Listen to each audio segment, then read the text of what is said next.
Elle s'appelait Senaba. Femme de ménage dans une villa de milliardaires africains.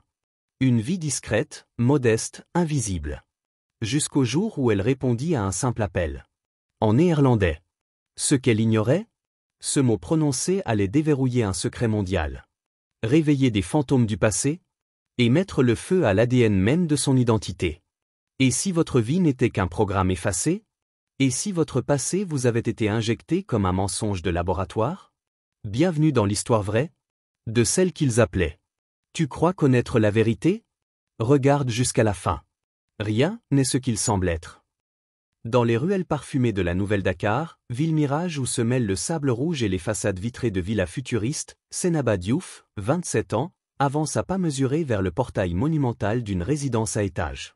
Elle n'est qu'une femme de ménage dans un monde où tout scintille sauf sa paix. Chaque matin, elle remet son uniforme modeste, noue son pagne wax avec soin et dissimule ses pensées derrière un sourire docile. Mais ce jour-là, quelque chose cloche. Une tension électrique flotte dans l'air. À peine passée la grille, une Bentley noire glisse silencieusement dans l'allée. En sort un homme à la peau claire, vêtu d'un costume beige clair, élégant mais nerveux. Il la regarde brièvement, sans émotion apparente, avant de disparaître dans l'immense villa. Senaba reconnaît ce regard. C'est celui des riches qui veulent qu'on les oublie dès qu'on les croise. Elle pousse la porte vitrée de la cuisine, entame sa routine. Mais au moment de ranger les couverts, le téléphone fixe sonne. Personne d'autre dans la maison. Une voix métallique, en néerlandais, crépite. Mevrouw Senaba? Kunt u nu met me praten? Het gaat om uw moeder. Elle écarquille les yeux. Sa mère est morte depuis 10 ans. Ou du moins, c'est ce qu'on lui a toujours dit. Le choc la cloue sur place. Elle répond, en néerlandais presque parfait, un reste de ses années passées enfant dans un foyer linguistique belge, un chapitre qu'elle a toujours tu. Mais qui a donné son nom complet à quelqu'un là-bas? Qui connaît cette langue, ce passé? La ligne grésille, puis se coupe. Senaba fixe le combiné, encore tremblante, quand une voix surgit derrière elle. Tu parles néerlandais? C'est le milliardaire Idriss Van Nyambo, l'homme qu'elle nettoie sans jamais le croiser. Il est dans l'encadrement de la porte, pieds nus, la chemise entr'ouverte, un téléphone à la main. Et son regard, cette fois, est brûlant de curiosité. Tu viens de me coûter plusieurs millions. Elle reste figée. Il s'approche. Tu n'étais pas censé décrocher. Ce numéro est réservé à mes appels codés. Et c'est là que tout bascule. Idriss ne crie pas. Il sourit. Il tend la main. Tu viens avec moi. Maintenant. Tu as réveillé les morts. Elle recule d'un pas, mais déjà les portes coulissantes de la villa se referment derrière eux avec un clic métallique. Les vitres deviennent opaques. Il ne plaisante pas. Ce que tu sais, ce que tu viens d'entendre, tu ne peux plus retourner à ta vie d'avant. Tu vas devoir choisir un camp, Senaba. Et avant même qu'elle puisse parler, une tablette s'allume entre eux, affichant une photo, celle de sa mère, bien vivante. En Europe. Avec la mention « classé, traité confidentiel ». Le silence dans la villa est épais comme du plomb fondu. Senaba n'entend plus rien, ni son cœur qui bat, ni le cliquetis des haut-parleurs muraux diffusant d'ordinaire de la harpe japonaise dans le couloir. Elle fixe l'image floue sur la tablette. Ce visage. Ses yeux. Cette manière d'incliner la tête. C'est sa mère. Vivante. C'est un montage, murmure-t-elle, incapable d'y croire. Idriss Van Nyambo ne la contredit pas. Il laisse simplement la tablette entre ses mains et sort un badge qu'il scannait contre le mur. Une porte s'ouvre sur un ascenseur secret, dissimulé dans la bibliothèque. À l'intérieur, un écran biométrique affiche « Accès niveau ». Tu descends avec moi ou je te laisse seul avec ça. Il pointe l'image. Elle monte. Le sous-sol ne ressemble en rien à une cave. Un centre de contrôle en verre et chrome, baigné d'une lumière bleue glaciale. Des hommes en costume s'y activent, sans jamais la regarder. Des murs entiers tapissés d'écrans de surveillance, de cartes d'identité, de rapports audio traduits en plusieurs langues. Elle n'a jamais vu ça. Même pas dans les films. Tu as réveillé un protocole d'alerte. Ton nom est lié à un ancien dossier classé par une entreprise hollandaise de biotech. Une certaine société. Egen Pharmaceutica. Tu sais ce que c'est? Non. Elle ne sait pas. Mais le nom semble danser avec douleur dans sa mémoire. Idriss continue. Ce n'est pas une erreur. Ce numéro était destiné à un agent infiltré, disparu depuis 15 ans. Une femme africaine. Polyglotte. D'un programme humanitaire. C'est ta mère, Senaba. Elle chancelle. Il affiche un ancien dossier audio. Une voix féminine, voilée, parle d'un sérum expérimental testé à son insu. Puis l'enregistrement s'interrompt par un cri lointain, puis des tirs. Je croyais qu'elle était morte dans un incendie. Officiellement. Mais officieusement, elle a été exfiltrée. Et tu sais où elle est aujourd'hui? Elle est dans un centre de récupération linguistique à Rotterdam. Sous un autre nom. Il se penche, s'approche d'elle, presque en confidence. Tu as hérité de quelque chose, Senaba. Pas d'argent. Pas de terrain. Tu es un résidu de programme. Tu portes dans ton ADN des informations que seuls savent lire. Et ils viennent te chercher. Elle éclate. Pourquoi tu m'impliques? Qu'est-ce que tu veux de moi? Mais Idriss ne répond pas. Il fixe un écran où des visages apparaissent. Des hommes armés, silhouettes encapuchonnées, marchant dans le hall de l'aéroport Léopold Sédar Senghor. Ils sont là. Pour toi. Et peut-être pour moi aussi. Un des écrans s'éteint brusquement. Puis un autre. Coupure réseau. Idriss se fige. Ce n'est plus mon système. Et soudain, la lumière bleue vacille. Une voix féminine, synthétique, s'élève depuis les haut-parleurs. Code Delta capturé. Transfert enclenché. Bienvenue à la dernière génération, Senaba. La porte du sous-sol se verrouille dans un fracas. Idriss se retourne vers elle. Pour la première fois, il semble vraiment avoir peur. Et dans sa poche, le téléphone de Senaba vibre. Écran allumé, numéro inconnu. Elle décroche. Ma fille.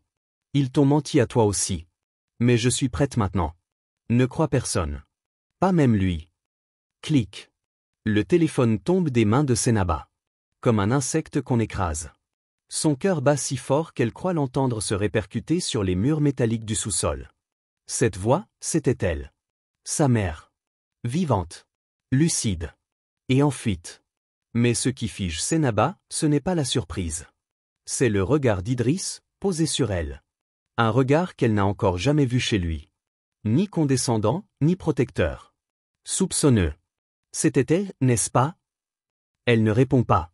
Elle lève les yeux vers les écrans. L'un d'eux montre la villa, vue de l'extérieur. Un drone stationne à 3 mètres au-dessus de la piscine. Et une silhouette féminine marche tranquillement vers l'entrée. En tailleur blanc. Avec un chapeau de paille. Qui est-ce? Idriss se penche, zoom. Le visage est le sien. Celui de Senaba. Mais vieilli de 20 ans. C'est pas moi, c'est pas possible. Idriss se redresse, soudain nerveux. Ils ont activé un leurre. Un double biologique. Ils veulent remplacer ton rôle dans ce monde, pendant qu'ils t'emmènent dans un autre. Elle tourne les talons. Mais la sortie est bloquée. Tous les accès numériques ont été piratés. Un seul chemin s'ouvre, un ascenseur de service menant aux anciens tunnels de secours construits sous la ville. Idriss, pâle, active une commande vocale. Les murs du sous-sol s'ouvrent, révélant un véhicule blindé noir, semblable à une capsule d'évacuation. On dégage. Maintenant. Il fonce dans les tunnels, à une vitesse folle. La lumière se fait rare. Des câbles pendent du plafond. Des rats fuient sur les rails. Senaba reste silencieuse. Mais elle ne cesse de revoir cette femme, son double, marchant vers la villa. Et si ce n'était pas un leurre? Et si elle-même avait déjà été remplacée, il y a longtemps? Ils arrivent à une station désaffectée. Une ancienne base militaire reconvertie en abri VIP. Là, une vieille femme aux yeux brûlants les attend, un châle couleur terre sur les épaules. Elle tend un carnet à Senaba, sans un mot. Un vieux carnet de bord. D'un médecin néerlandais. Nom, Clara Diouf. Statut, sujet 015C ou altération mémoire réussie. Note, fille isolée dans orphelinat francophone. Début de régénération linguistique réussie. Instabilité émotionnelle, utile. Senaba hurle. Ma mère m'a abandonné pour une expérience? Mais la vieille femme la fixe droit dans les yeux, et murmure. Non. Ce n'est pas elle qui t'a abandonné. C'est toi qui ne te rappelles plus, que tu l'as déjà retrouvée. Le monde chancelle. Et dans un flash de mémoire qu'elle n'explique pas, Senaba voit une scène, elle-même à 14 ans, dans un lit d'hôpital, attachée, parlant néerlandais à une femme brune aux cheveux courts. La femme pleure. L'appelle Naba. Lui dit qu'elle reviendra. Qu'elle doit oublier, pour survivre. La mémoire revient comme une noyade. Elle a déjà vécu ça. Elle a déjà été effacée. Elle est le produit d'une réécriture. Et dans l'abri, une lumière rouge s'allume. Une transmission directe. L'image d'un homme, la quarantaine, crâne rasé, en blouse blanche. Sujet 015 s'est confirmé réactivé. L'original est instable. Préparez extraction. Mais le regard de l'homme croise celui de Senaba. Et il murmure. « Bonjour, ma fille. » Le visage du médecin sur l'écran ne clignote plus. Il reste là, immobile, figé dans une expression de paternité froide, presque chirurgicale. « Bonjour, ma fille. » Senaba ne bouge pas. L'air autour d'elle est devenu plus dense, plus lourd. Elle entend sa respiration, saccadée, mais rien d'autre. Tout dans son corps veut hurler, mais rien ne sort. C'est un mensonge. Idriss s'approche, place une main sur son épaule, mais elle le repousse. Son regard est devenu acier. Le vieil écran clignote. Le médecin reprend. Tu portes en toi la synthèse de 2 lignées. La mémoire d'une mère qu'on a effacée, et l'identité d'un père que tu n'as jamais reçu. Moi, je ne t'ai pas engendré par amour, mais par dessein. Tu es la dernière de notre cohorte. La seule réussie. Un plan. Une création. Pas une naissance. Elle se détourne. Vomit contre le mur. Tout ce qu'elle croyait d'elle-même s'effondre, son enfance, sa langue, même son nom. Senaba n'existe pas, murmure-t-elle. Ce n'est qu'un script. Une version écrite de moi. Mais la vieille femme dans l'abri, que tout le monde semblait ignorer, s'approche et ouvre le carnet de bord à la dernière page. Elle y glisse un petit papier jauni. Une photo. Sur la photo, une fillette de 4 ans, en combinaison d'hôpital, souriante. Derrière elle, 2 adultes flous. Une main posée sur son épaule, celle du médecin. L'autre main, plus délicate, ornée d'un bracelet de cuivre, celle de sa mère. Tu n'as pas été conçu. Tu as été arraché. Senaba ne pleure pas. Elle décide. Il y a dans sa voix quelque chose de nouveau, une rage pure. S'ils veulent me reprendre, ils vont devoir m'affronter. Toutes. Elle se tourne vers Idriss. Ouvre-moi ton réseau. Je veux que le monde voie. Il hésite. Mais le signal est déjà piraté. Une transmission en direct s'enclenche sur tous les écrans de la pièce.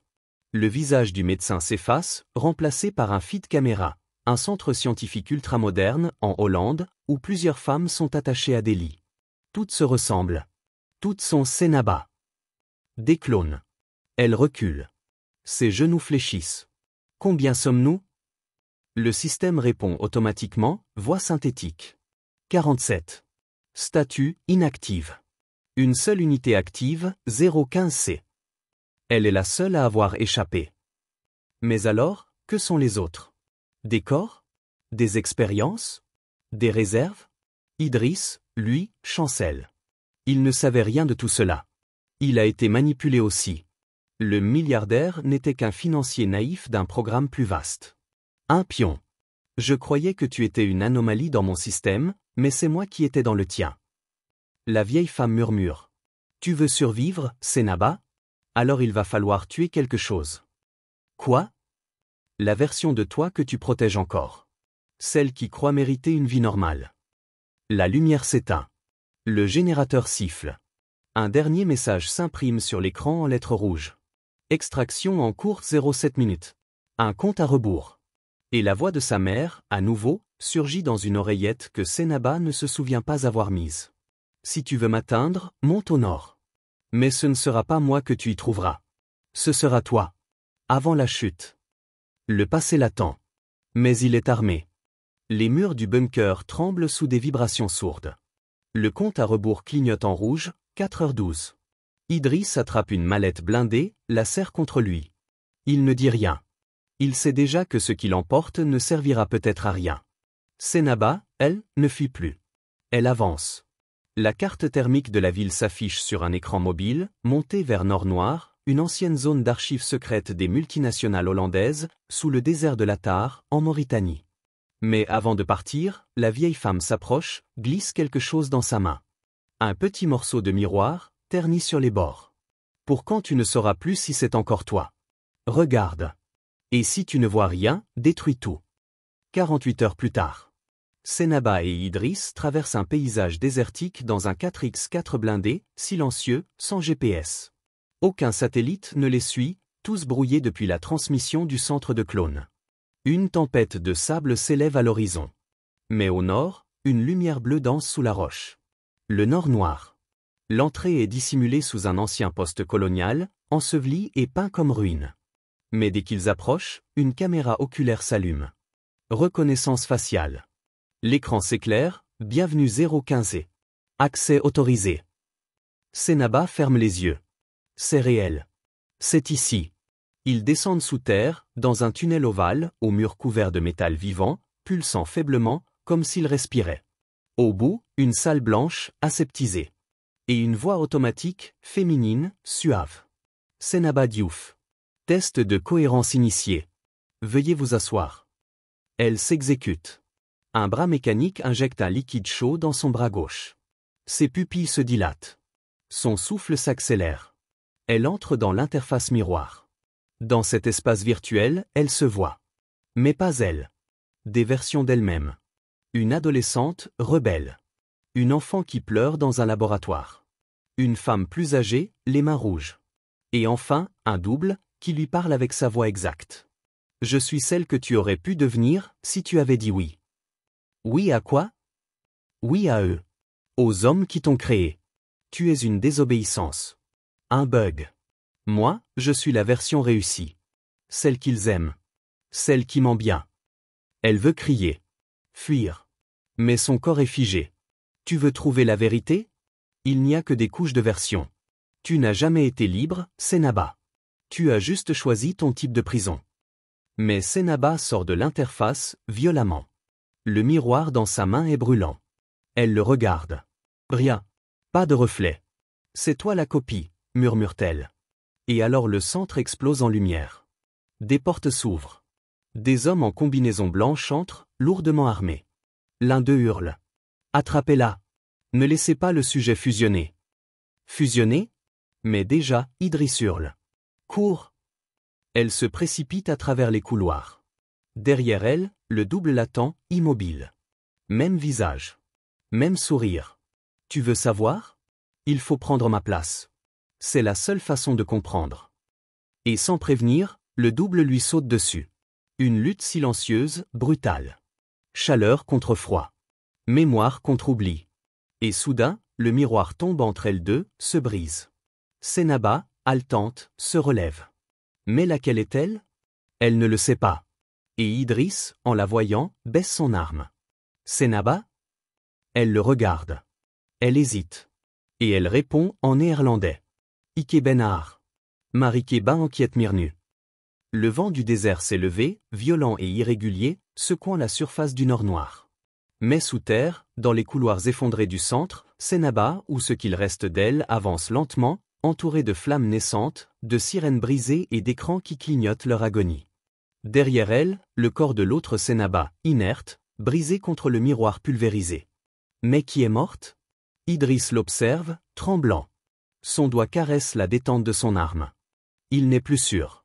La femme devant lui parle parfaitement néerlandais, son regard est plus profond, plus sombre. Elle porte encore les traits de celle qu'il voulait sauver. Mais elle n'est plus seulement elle. Prouve-le, dit-il. Dis-moi quelque chose que toi seul saurais. Elle lève les yeux vers lui, fixe ses pupilles comme des aiguilles plantées dans la mémoire.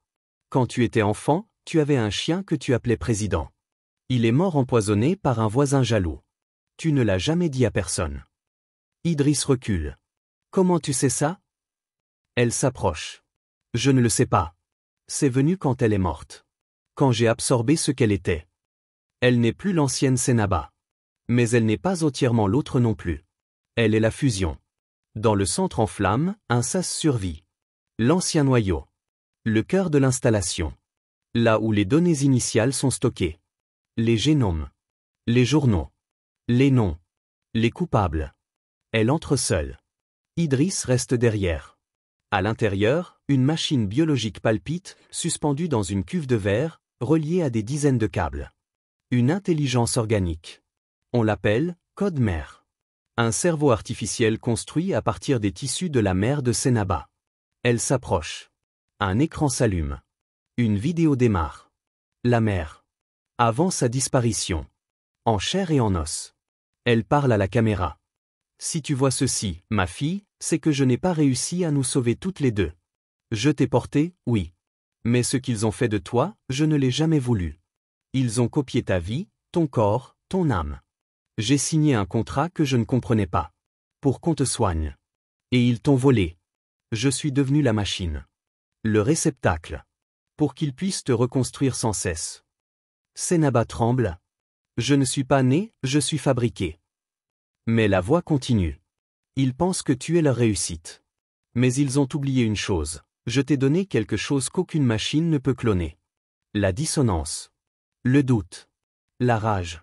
Tu es leur défaillance. Elle approche sa main de la cuve. La machine palpite plus vite. Elle reconnaît la présence. Elle sent le lien. Un flot de souvenirs inconnus l'envahit, naissance volée, vie d'emprunt, hurlements silencieux. Un dernier écran s'allume. L'alerte finale. Transfert de personnalité. Voulez-vous assumer la matrice? Elle comprend. Si elle accepte, elle efface toutes les autres, devient le noyau, le code central, l'unique. Elle regarde l'écran. Puis appuie sur non. Le centre entier tremble. La machine se fissure. Le code mère hurle dans une langue que personne n'a jamais entendue. Elle quitte la pièce en courant. Derrière elle, l'effondrement commence. Le passé se brise. La création retourne au néant. À la surface, Idriss l'attend, seul, couvert de poussière. Il lui tend la main. Elle la regarde, longuement. « Tu veux toujours me sauver ? » ?»« Non. Maintenant, je veux t'aider à survivre. » Et dans le ciel, un drone invisible s'éloigne. Transmettant tout ce qu'il vient de se passer, vers un endroit encore inconnu. La terre du désert se referme derrière eux. La structure du Nord Noir s'effondre dans un grondement profond, avalant le passé, le code, les visages clonés. Le ciel est couleur cendre, et Senaba ne sent plus la chaleur sur sa peau. Elle est vide. Mais un drone, petit comme un insecte, les suit. Il n'émet aucun son. Il ne filme pas. Il scannait. Ils atteignent un campement abandonné, non loin d'une ancienne station de forage. Là, Idriss fouille une vieille malle métallique scellée à la cire noire. Il l'ouvre avec précaution. À l'intérieur, un antique terminal satellite, connecté à un unique canal chiffré. Il le pose au sol, regarde Senaba. C'est ici qu'on diffuse. À tout le réseau noir. Ils vont voir. Pousse.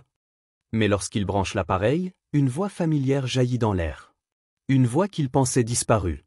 Idriss, tu m'as vendu. La voix vient de lui-même. Du terminal. De son empreinte vocale. Un enregistrement, impossible à nier. On l'entend, 2 ans plus tôt, dans un salon feutré à Genève, promettant un spécimen unique, parfaitement intégré, contrôlable, émotionnellement instable. Senaba. Elle recule, le regarde. Il ne nie pas. Il ne se défend même pas. C'était avant toi. Avant de connaître. Avant de comprendre. Elle se fige. Tout en elle hurle vengeance. Pourtant, elle ne l'abat pas. Pas encore. Un bruit sourd s'élève soudain. Un engin blindé approche, tout-terrain, bardé d'antennes. À son bord, des miliciens privés, casques rouges et fusils laser. Egen Pharmaceutica n'a pas renoncé. Ils ont localisé le signal. Une femme descend de l'engin. Elle enlève son casque. Elle a le même visage que Senaba. Mais plus froid. Plus assuré. Plus parfait. Je suis la version 0. La source. Celle dont toutes les autres ont été extraites. Le monde vacille. L'original est là. Vivante. Et toi, Senaba 015C, tu n'es qu'un écho brisé. Une tentative d'émotion. Une variante contaminée par la pitié. Elle s'approche. Pas un bruit dans le désert. Même les miliciens baissent les yeux devant elle. Mais tu es devenu un problème. Car tu as fait ce que je n'ai jamais fait. Tu as choisi. Senaba la fixe. Puis dit doucement. Tu m'as fabriqué, mais tu ne m'as pas prévu. Et active une petite bombe de données glissée dans la puce du terminal. Un virus. Un verre informatique dormant, placé dans le code mère, prêt à s'activer à distance. Idriss le savait. Il avait piégé le signal. Il s'était sacrifié d'avance. Les miliciens lèvent leurs armes. Senaba ne recule pas. Le ciel devient rouge. Diffusion génétique initiée. Toutes les unités connectées en cours d'autodissolution. La femme parfaite crie. Son corps tremble. Elle commence à se désintégrer. Un à un, les miliciens s'effondrent, convulsent. Idriss, dans un dernier souffle, se penche vers Senaba. Je t'ai vendu, mais je me suis racheté. À ma façon. Et meurt, sans bruit. Senaba ferme les yeux. Elle entend, au loin, des cris, des signaux, des sirènes. Le réseau mondial est inondé. La vérité circule. Des clones. Des programmes. Des vies volées. Et parmi tous ces visages projetés à l'écran, l'un d'eux sourit. Une vieille femme au bracelet de cuivre, filmée en direct de Rotterdam. Naba. Je t'attends. L'aube se lève sur le désert comme un rideau de lumière sale. Le vent a balayé les cendres des clones effacés, les fragments du Nord noir, les cœurs brisés. Senaba, seul désormais, regarde l'écran fissuré du terminal. Une adresse s'y affiche, Erfgoedstraat 17, Rotterdam. Et juste en dessous, 3 mots. Viens me finir. 72 heures plus tard, Rotterdam. La pluie tombe sur les toits comme un souvenir qu'on veut oublier. Senaba marche dans les rues comme une ombre. Ses vêtements sont simples, presque invisibles. Mais son regard est celui d'une survivante d'un monde dont personne n'a connaissance. Elle atteint la porte. La touche. Elle s'ouvre avant même qu'elle ne frappe. À l'intérieur, une maison vide. Tout est d'un blanc clinique, sans chaleur, sans photo. Un lit. Une table. Un fauteuil. Dans le fauteuil, une femme. Sa mère. Vieille. Amaigrie. Mais droite. Et ses yeux, Dieu, ses yeux sont les mêmes que ceux de Senaba. Je t'ai attendu. Senaba ne pleure pas. Elle s'avance. Tu m'as appelé pour que je te tue? La vieille sourit doucement. Non. Je t'ai appelé pour que tu comprennes ce que tu dois tuer. Elle lève lentement la main. Lui montre un mur. Il s'ouvre. Une pièce secrète. À l'intérieur, des rangées de dossiers. Des documents imprimés. Des plans. Des noms. Des contrats. Tous les enfants du programme. Tous les clones. Tous les originaux. Tous les acheteurs. Senaba recule. Tu les as tous gardés? Ils m'ont utilisé pour produire. Moi, j'ai utilisé mon accès pour documenter. C'est ça que je voulais que tu finisses, la mémoire. Elle tend une clé USB. C'est tout ici. Les preuves. Le réseau. Les survivants. Leurs fichiers. Leur langue. Tu peux tout effacer. Ou tout révéler. Mais au moment où Senaba prend la clé, la vieille s'effondre. Son cœur lâche. Pas de cérémonie. Pas d'adieu. Seulement une main froide dans la sienne. Et une dernière phrase. Tu n'es pas un échec. Tu es un feu. Senaba quitte la maison à pied. Elle n'a pas peur. Elle est suivie, elle le sait. Des drones silencieux. Des regards invisibles. Le monde l'observe maintenant. Elle entre dans un cybercafé désert, au fond du port. Insère la clé. 2 boutons s'affichent. Case à cocher avec coche effacer tout. Case à cocher avec coche publiée sur tous les réseaux ouverts. Elle hésite. Mais juste avant de choisir, un message inconnu s'affiche, crypté. Tu es allé trop loin. L'original n'est jamais morte. Elle t'a laissé croire que tu étais unique. Mais tu n'es qu'un autre masque. Arrête maintenant. Ou on te remettra à zéro. Elle sourit. Pour la première fois. Et tape une seule phrase en retour. Recommencez si vous voulez. Mais le feu, une fois allumé, se propage seul. Puis elle clique. Publier. Le monde change ce matin-là. Des millions de messages surgissent. Des vidéos, des documents, des preuves. Des familles apprennent que leurs enfants n'étaient pas nés, mais programmés. Des puissants tombent. Des noms effacés reviennent à la surface. L'histoire se reconfigure. Mais Senaba, elle, disparaît. Pas un mot. Pas une trace. Certains disent l'avoir vue, ailleurs. D'autres disent qu'elle n'a jamais existé. Mais parfois, dans les souks de Lagos, ou dans un orphelinat à Accra, une voix douce enseigne à des enfants une phrase en néerlandais. Jij bent niet gemaakt. Jij bent gekozen. Tu n'as pas été créé. Tu as été choisi. Merci d'avoir suivi cette histoire intense jusqu'au bout. Si l'histoire de Senaba Diouf t'a captivé, ému, bouleversé ou même intrigué. Alors abonne-toi dès maintenant pour ne rien rater des prochaines séries, révélations et récits immersifs comme celui-ci. Tu veux plus d'histoires comme celle-ci? Pose-toi ces questions. Et si toi aussi tu découvrais que tu n'es pas né, mais conçu? Tu choisirais la vérité ou l'oubli? As-tu déjà eu la sensation d'avoir vécu une vie avant celle-ci? Et si on te proposait de tout effacer en échange d'une vie parfaite, que ferais-tu?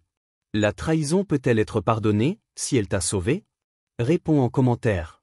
Quelle séance t'a le plus marqué? Quelle révélation t'a surpris le plus? Penses-tu que Senaba a vraiment survécu? Ou a-t-elle été remplacée à la fin? Abonne-toi, active la cloche et partage cette histoire avec ceux qui aiment les récits profonds, les mondes parallèles et les vérités qui dérangent.